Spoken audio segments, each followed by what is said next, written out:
One need not be a card-carrying revolutionary to deduce that global capitalism has a problem. In much of the world, angry workers denounce a shortage of jobs paying enough to support middle-class life. Economists puzzle over the fix for persistently weak wage growth, just as robots appear poised to replace millions of human workers. At the annual gathering of the global elite in the Swiss resort of Davos, billionaire finance chieftains debate how to make capitalism kinder to the masses to defuse populism. Enter the universal basic income. The idea is gaining traction in many countries as a proposal to soften the edges of capitalism. Though the details and philosophies vary from place to place, the general notion is that the government hands out regular checks to everyone, regardless of income or whether people are working. The money ensures food and shelter for all, while removing the stigma of public support. Some suggest basic income as a way to let market forces work their ruthless magic, delivering innovation and economic growth, while laying down a cushion for those who fail. Others present it as a means of liberating people from wretched, poverty-level jobs, allowing workers to organize for better conditions or devote time to artistic exploits.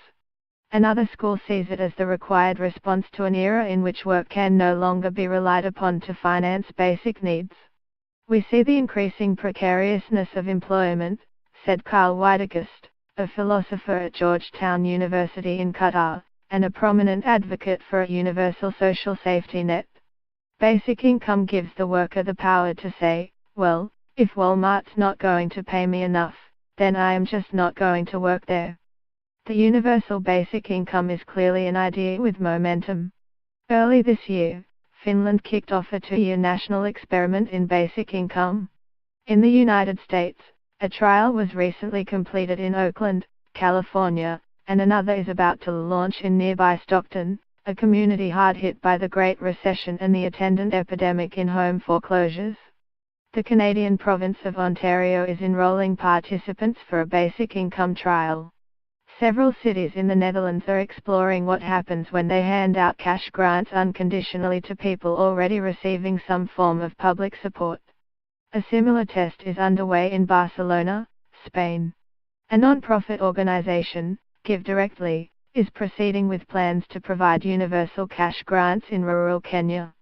As a concept, basic income has been kicked around in various guises for centuries, gaining adherents across a strikingly broad swath of the ideological spectrum, from the English social philosopher Thomas More to the American revolutionary Thomas Paine. The populist firebrand Louisiana Governor Huey Long, the civil rights icon Martin Luther King Jr., and the laissez-faire economist Milton Friedman would presumably agree on little, yet all advocated some version of basic income. In a clear sign of its modern-day currency, the International Monetary Fund, not an institution prone to utopian dreaming, recently explored basic income as a potential salve for economic inequality. Not everyone loves the idea.